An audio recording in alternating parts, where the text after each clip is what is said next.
Сайн байцгаана уу? Single Travel компаниас мэдчилж байна. Тэгээд өнөөдөр надтай Ариус сэтгэл заслалт төвийн сэтгэл заслалт эмч Эрдэнэбаатар байна.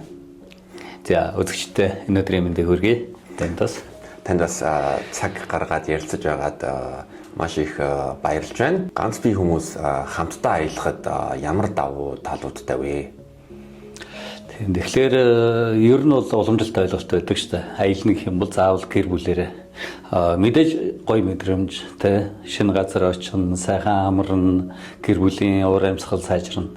Гэхдээ нөгөө нэг сул тал гэх нь хаашаа хүмүүс байнга гэр бүлийнхэнтэйгээ хамт байгаад нөгөө хувийн орон зай гэж ярьдаг шүү дээ. Яг өөрийгөө ганцаараа байгаагаар мэдрэхийг хүсдэг. Тийм тохиолдол байдаг. Нөгөө талаар бас шинэ танилуудтай болоод тэр танилуудтайгаа шинэ одоо сорил байдлаар хамт аялаад хүнд одоо өөрийгөө харуулад бусдад танилцаад тех боломж бол бас их хүмүүс сонирхолтой байдаг л да. Тэгэд ганцаараа аялна гэдэг бол бас өөрөө хүссэн юм хийж болдог. Хүссэн юмаа үзэгч гэдэг юм уу те хүссэн газараараа явах ч гэдэг юм уу. Тэгээд нөгөө хамт явж байгаа хүмүүс маань санал үзэл бодол мэдээж нэгдсэн хүмүүс л явах магадaltaй. Тэгэхээр тэд нартайгаа ярилцж агаад бас шинэ уур амьсгал, шинэ мэдрэмжүүдийг авна гэдэг бол өөрөө их сайхан зүйл л дээ. Аялал бие биенээ танихад ер нь хэр сайн шийдэл вэ? Тэ. Ер нь бол одоо нэгэнт хүн бол нийгмийн амьтан, нийгэмд янз бүрийн хүмүүстэй байнга уулзаж учирч яадаг. Тэр хүмүүс бол мэдээж сэтгэл зүйд нийцэх, нийцэх тийм хүмүүс байдаг. Гэхдээ аялал гэсэн нэг тийм гоё одоо үйл явдлаар зангидагдаад үнэт зүйлээрээ нэгтгэж байгаа хүмүүс маань шинэ хүнтэй танилцсан гэдэг бол бас сэтгэл зүйн хувьд ч гэсэн өөрийгөө чөлөөтэй нээх магадгүй ойр дотныхоо хүнд ярьдгүү зүйлээ ярих магадлал бол байж байгаа. Нөгөө талаар бас өөр хүмүүсийн үзэл бодлыг сонсох тийм боломж бас нэгдэж байгаа. Тэгснээр ганцаараа буюу шинэ хамт олонтой багтаагаа аялж байгаа хүмүүсийн хувьд бол ертөнцийг үзэх үзлээ тэлэх, өөрийгөө задлах, бусдад таниулах тийм сайхан боломж бол нэгж байгаа гэж үзэж болно. Аялал одоо ганцаардлаа эрүүлэр нүр тулах арга мөн үү? Мөн. Яг гэвэл аялал гэдэг бол хүн ганцаардлаа гэхэд харамсалтай голцоо гэртээ ч гэдэг юм уу те. Ямар нэгэн идэвхтэй үйл ажиллагаа хийхгүйгээр гэртээ ганцаардаад магадгүй гутраад, ганхраад байх тохиолдол илүү байдаг.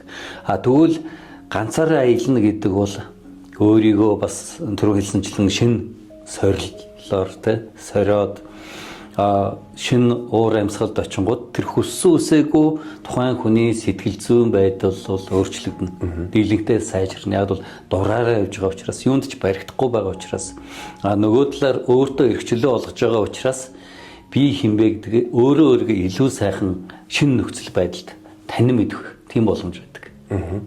Одоо дундаж насны буюу 35 наснаас дээш хүмүүс шинэ найз нөхөдтэй болох мөн одоо нөгөө нэг шинэ хүрээлэлтэй болох ер нь давуу талууд ямар вэ?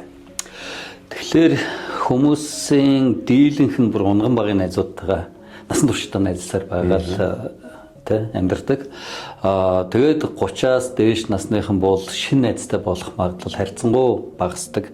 Яг бол 30 гэдэг бол за 30-аас дээш насныхан бол өөрсдөө үзэл бодлынхаа үнэт зүйлийнхээ хувьд бол төлөвчгсөн хүмүүс байдаг учраас тэр өөрийн дотоодын ертөнцийг үүсгэчихсэн хүмүүс байдаг учраас тэрлүүгээ шинэ хүмүүс оруулах төдийлөн тэм дуртай бол биш.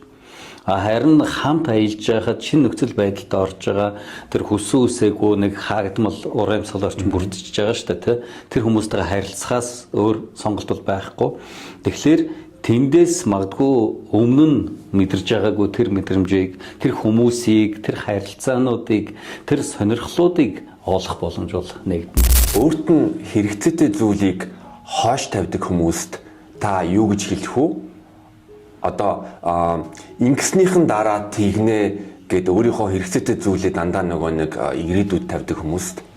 Тийм. Тэгэхээр одоо нөгөө орчин үед магадгүй өстөл нөгөө 21-р зууны тахал гэж хошин шогоор ойлгож болно. Гэхдээ хүмүүсийн амьдралд бол бодтой байдаг. Ажил хойшлуулах эмгэг зуршил Буюу procrastination гэдэг асуудал дэлхийд даяараа маш хүчтэй тавигдж байгаа шүү дээ. Хүмүүсийн дийлэнх нь бол ямар нэгэн байдлаар асуудлаа ажлаа хойшоо тавьдаг. 80-аас 90% гэсэн судалгаа байдаг. Тэгээд тэр 10% нь хийдэг.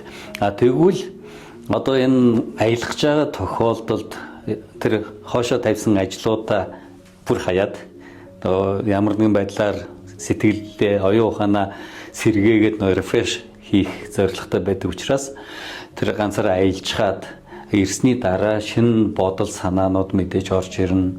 Шинэ ирч хүчээр цэнэглэгдчихсэн ирнэ.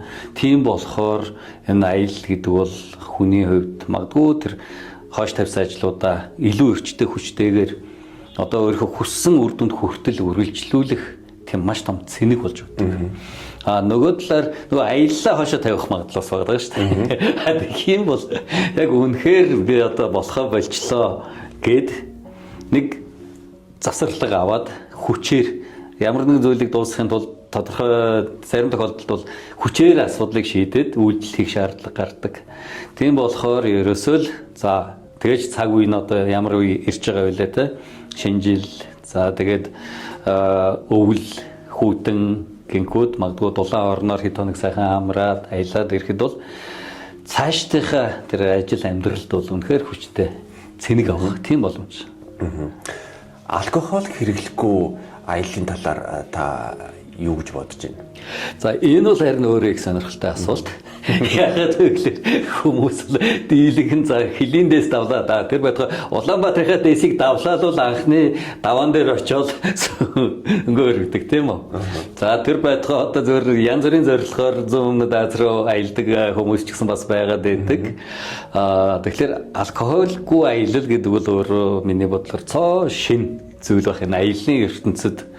Тэгэхээр мэдээж эрүүл байхын юм чин нөгөө үзэх зүйлээ эрүүлэр үзэх юм чин нөгөө хүмүүстэйгээ эрүүлэр харилцах юм чин бодол санаагаа солилцох юм чин тэр тусмаа сэтгэлд илүү сайхан хоногшно.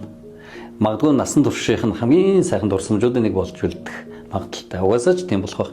Яг бол хүмүүс маань гадагшаа явлаа. За 100 татлаа нэг мэдлээ тасарлаа нэг мэдхнээ Монголд ирсэн байдаг. Тэгээд хаагур яаж аялснаа санахгүй хүмүүс бас мэрсэр байгаад байдаг. Тэгэхээр алкогольгүй аялал гэдэг нь өөрөө үнэхээр сайхан санаа. Хүмүүс өөрийгөө хайрлах, өөрийнхөө хэрэгцээгээ хангах зөвшөөрлийг яаж өөртөө олгох вэ? Энэ бас их чухал асуудал. Яг л одоо магадгүй яг над дээр ч гэсэн байгаа.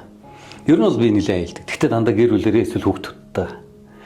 Тэгээд бодоод байсан чинь нөгөө дээр жин ганцаараа аялах аяллаа талаар ярьсан чинь нөгөө талаар манай охин байдгийн.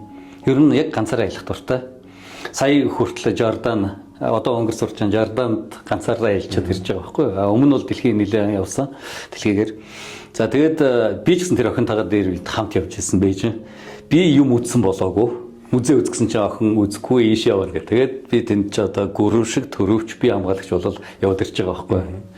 Тэгэхээр ганцаараа одоо би бас ганцаараа явж сурах гэж байгаа ойрын үед.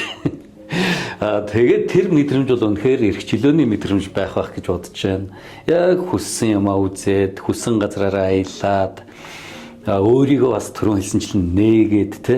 Тэгээд ирэх юм бол бас би өөрийнхөө дотоод ямар нэгэн саадыг нөгөө ганцаараа аялж байгаа хүмүүс маань ч гэсэн ямар нэгэн айдсыг даван туулаад эн чин дэлхийгээр аялах чин ганцаараа аялах чинь аюулгүй юм байна шүү дээ гэж тийм бодолтой, тийм зориг ирмэлзэлтэй болоод ирэх байх гэж бодож байна. Яагаад вэ гэхээр сая миний ярьдаг охин маань одоо 23 настай, нэг нь 22 настай байсан. Филиппиний Себуд нэг хэдэн сар ажилласан. Тэгэхэд нөгөө монголчууд сурах гэж очдог. Тэгээд тэгсэн чинь нөгөө 30 гарцсан ах эгч нарыг манай охин гайхаж байгаа байхгүй юу? Энэ ах эгч нар ямар сони юм бэ? Ямар өөртөө итгэлгүй зориггүй байдаг юм бэ?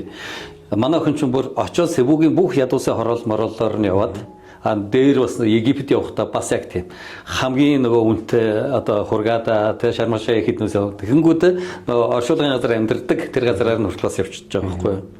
Тэгээд томчуудыг одоо 30 нэмэх хасахтангуудыг 40 нэмэх хасахтангуудыг бас гайхаж ирсэн. Тэгэхээр үнэхээр одоо монголчуудаа хэлэхэд ганцаараа аялах бол одоо өнөөдөр бол бас харьцангуй аюулгүй болсон. Мэдээж айгүй сайн бэлтгэлтэй байх хэрэгтэй. Тухайн орныхоо асуудлуудыг судлах хэрэгтэй. Тэгээд мэдээж аялах тийм бэлтгэлүүд, дүрм журмууд байдаг. Тэрийгэ бүрэн хангах юм бол ганцаараа аялахад бол өнөөдөр үнэхээр сайхан боломж. Одоо гэсэн нээлттэй болсон юм чинь тэ.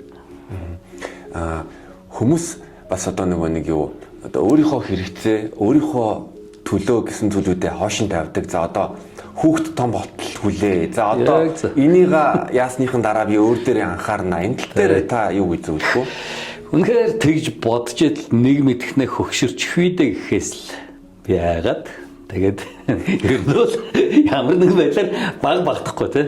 Мандэр охин чинь 13 настайгаас л ер нь ээлж эхэлсэн. Би одоо бол бас өөрийгөө хөгшин гэж бодохгүй байгаа. Тийм болохоор ер нь гэхдээ багасаа ээлжих юм бол бүр илүү сайхан боломж. Бүр илүү нөгөө дэлхийн хэмжээнд өөрийнхөө оюун ухаан сэтгэл санааг нээх тийм боломж байгаа. Өөрийгөө хөгжүүлэх тийм сайхан боломж. За танд ярилцсанд маш их баярлалаа. Та бүхэнтэй бас анхаарал хандуулсанд талархаж байна. Баярлалаа. За баярлалаа.